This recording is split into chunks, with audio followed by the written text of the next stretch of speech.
সবাইকে স্বাগতম। আজ আমরা কথা বলবো বর্তমান সময়ের অন্যতম জনপ্রিয় এবং দর্শকপ্রিয় নাটক এটা আমাদেরই গল্প এর অত্যন্ত আবেগঘন ৫০তম পর্ব নিয়ে। এম কামাল রাজের পরিচালনায় এই নাটকটি শুরু থেকেই আমাদের মধ্যবিত্ত জীবনের টানাপোড়েন আর ভালোবাসার গল্প শুনিয়ে আসছে। কিন্তু আজকের এই ৫০তম পর্বটি ছিল অন্য সব পর্ব থেকে আলাদা। একরাশ কান্না, বুকফাটা হাহাকার আর গভীর অনুশোচনা সব মিলিয়ে এই পর্বটি দর্শকদের হৃদয়ে এক গভীর ক্ষত তৈরি করেছে। এই পর্বের শুরুটাই হয় এক চরম শোকের সংবাদ দিয়ে। গুলজার আহমেদ, যিনি এই নাটকের অন্যতম স্তম্ভ ছিলেন, তিনি আমাদের ছেড়ে চলে গেছেন। তার মৃত্যু যেন পুরো পরিবারকে এক নিমিষেই তছনছ করে দিয়েছে। ফাহাদ, সামির, মায়াজ প্রত্যেকেই তাদের অভিভাবককে হারিয়ে দিশেহারা। বাবার নিথর দেহের সামনে দাঁড়িয়ে সন্তানদের যে হাহাকার, তা যে কোনো পাষাণ হৃদয়কেও গলিয়ে দেওয়ার মতো। বিশেষ করে ফাহাদের মায়ের বিলাপ, কেন আমাকে ছেড়ে গেলে? তুমি তো কথা দিয়েছিলে কখনো একা ফেলে যাবে না। এই সংলাপগুলো আমাদের মনে করিয়ে দেয় জীবন কতটা অনিশ্চিত।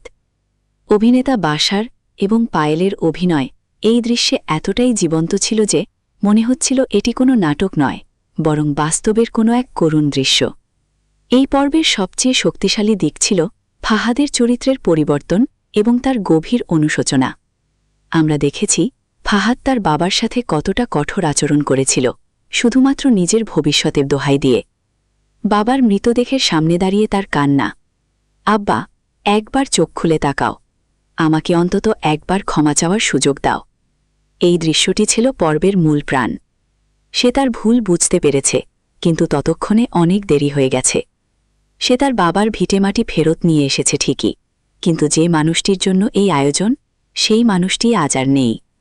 ফাহাদের এই উপলব্ধি আমাদের সমাজের সেই সব সন্তানদের জন্য বড় এক শিক্ষা, যারা বাবা মায়ের জীবিত অবস্থায় তাদের মূল্য বোঝে না। এরপর আসে জানাজার দৃশ্য। ফাহাদ আহমেদ যখন তার বাবার হয়ে প্রতিবেশীদের কাছে ক্ষমা চায় এবং কারো কোনো পাওনা থাকলে তা মেটানোর অঙ্গীকার করে, তখন তার কণ্ঠের সেই কম্পন দর্শকদের চোখে পানি এনে দেয়।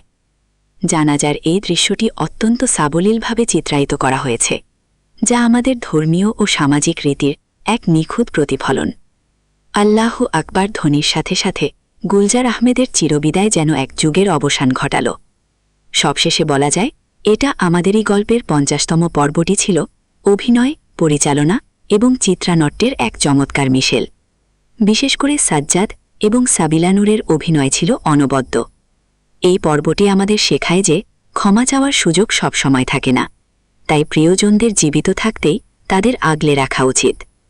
এই রিভিউতে সবটা বলা সম্ভব নয়, তবে এই পর্বটি যারা দেখেছেন তারা নিশ্চয়ই আমার সাথে একমত হবেন যে এটি এই সিরিজের অন্যতম সেরা একটি পর্ব। আপনার কাছে এই পর্বটি কেমন লেগেছে তা কমেন্টে জানাতে ভুলবেন না। ধন্যবাদ সবাইকে।